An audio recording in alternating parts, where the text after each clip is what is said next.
आज कितनी तारीख है? 21। आप लोगों को याद है यही 21 से 27 तक क्या हुआ था भारत में? याद है क्या?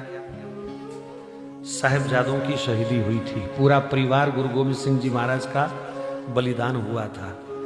पुराने समय में इन 7 दिनों में लोग जमीन पर सोते थे, शोक मनाते थे। लेकिन आज कैसा गंदा समय आ गया। आजकल बच्चों को, हमारी नई पीढ़ी को साहिबजादों की कुर्बानी भूल गई, माता गुजरी की कुर्बानी भूल गई और सब अब 1-2 दिन में क्रिसमस के नशे में कूद जाएंगे, पटाखे फोड़ेंगे, दारू पिएंगे, आतिशबाजी करेंगे, महंगे महंगे होटलों में घूमने जाएंगे। क्रिसमस याद है उनको, लेकिन जिन लोगों की कुर्बानी के सदका आज हम जिंदा हैं, उनको ये समाज भूल चुका है। इससे बड़ी शर्म की बात और क्या हो सकती है। चारों साहिबजादे शहीद हुए, कितनी बेरहमी से उनको शहीद किया गया आप सब जानते हैं। उस दादी का क्या हाल हुआ होगा जिसके सामने छोटे छोटे बच्चे मार दिए गए। वो उस गम को सहन ना कर पाई। उस ठंडे बुर्ज में कभी जाके देखना, फतेहगढ़ साहिब में वो ठंडा बुर्ज आज भी है। कैसे ये पोष की रातें उन्होंने बिताई होंगी। मोतीराम मेहरा, उसने किसी मुस्लिम सैनिक को थोड़ी रिश्वत दी, वो भी उसी सेना में था। उसने कहा यार बच्चे हैं, थोड़ा दूध तो मिल जाए उनको गरम गरम इतनी ठंड में। तो किसी को रिश्वत दे करके 2 दिन उसने दूध पिलाया, तीसरे दिन पकड़ा गया और नवाब ने मोतीराम मेहरा, उसकी पत्नी, उसके 4 साल के बच्चे को जिंदा कोलू में पेल दिया। वो भी इन्हीं दिनों में शहीद हुए। दोनों बच्चों का, छोटे साहिबजादों का संस्कार करने के लिए नवाब जगह नहीं दे रहा था, लाश नहीं दे रहा था। टोडरमल खड़ा हुआ। नवाब ने शर्त रखी, सोना बिछा, जितनी जमीन चाहिए उतनी जमीन पर सोने की अशरफियां बिछा। पत्नी से बात करी, भगवान कृष्ण के दोनों मानने वाले जो घर में था सब ले आए। छोटे छोटे उनके बच्चे, उन्होंने बुगनी तोड़ करके अपनी अशरफियां दी और उसने आकर के बिछा दी। लेकिन नवाब फिर बेईमान हो गया।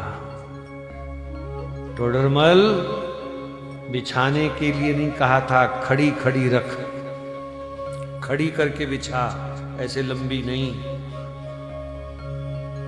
जो था जमीन जायदाद तुरंत उसने बेच बाच करके वो जमीन पूरी करी। दुनिया में आज भी प्रॉपर्टी के रेट कितने भी हो जाएं, पर उससे महंगी जमीन कभी नहीं मिली थी। कैसे अपने कंधे पर उसने छोटे छोटे बच्चों को उठाया, माताजी को उठाया, रातों रात संस्कार किया और बाद में उसको भी पूरे परिवार सहित उन गंदे दुष्ट मुगलों ने समाप्त कर दिया। ये वो दिन जा रहे हैं। लेकिन मेरी पीड़ा ये है कि आज का समाज जिनके कारण जिंदा है, हम उनको तो भूल गए, और जिन्होंने हमें तिल तिल करके काटा मारा उनको हम याद रखते हैं, उनके हम जश्न मनाते हैं। इससे बड़ी गिरावट समाज की और क्या हो सकती है। तुलसी का पौधा जो शास्त्रों में तो पूजनीय है ही, औषधि के रूप में भी जिसकी कोई तुलना नहीं है किसी के साथ, हर प्रकार के रोगों पर जिसका प्रभाव है। तुलसी मुख में हो, गले में हो तो यमदूत स्पर्श नहीं कर सकता। ऐसी तुलसी जी को छोड़ करके बाजार से नकली प्लास्टिक का पेड़ लाएंगे क्रिसमस मनाने के लिए। कल मैं निकला तो उन्होंने सजा सजा के रखे हुए थे क्रिसमस के पेड़। ऑक्सीजन देता है क्या वो? चाय में 2 पत्ते तोड़ के डाल के पिया करो, कैंसर ना हो जाए तो बताना। वो प्लास्टिक का पेड़ लोग घर में सजाएंगे हैं?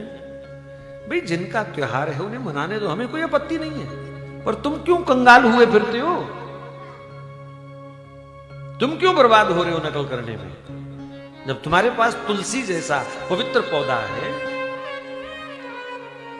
जिसका एक एक पत्ता इतना गुणकारी है, जो भगवान को अति प्रिय है, लेकिन उस तुलसी को छोड़ करके अगर तुम प्लास्टिक के पेड़ घर में सजाओगे तो तुम्हारे जैसा महामूर्ख दुनिया में कोई दूसरा नहीं है। देसी घी की जोत जलाओ, गाय माता के एक चम्मच घी से जोत जलती है, 1 टन ऑक्सीजन पैदा होती है। पर ये आज का हिंदू समाज इतना मूर्ख हो गया, ये मोमबत्ती जलाएगा, प्रदूषण पैदा करेगा।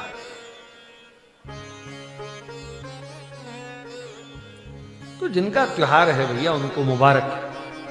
हमारे तो ये 22 से 27 तक का जो हफ्ता है, हमारे लिए तो ये सोग का हफ्ता है। हमारे छोटे छोटे वो नौनिहाल बच्चे शहीद किए गए, हमारे लिए तो ये सोग का विषय है, सोग का हफ्ता है। हम तो सोग मनाएंगे, उन साहिबजादों को याद करेंगे जिनकी शहीदी के कारण आज ये हमारी कथाएं चल रही हैं। अगर वो शहीद ना हुए होते तो आज हम भी शहीद हो रहे होते। इसलिए नकलची बंदर मत बनो, अंग्रेज मत बनो। कोई अपने बच्चे को जोकर बनाएगा पर 25 को बोलो लाल कपड़े पहना के बंदर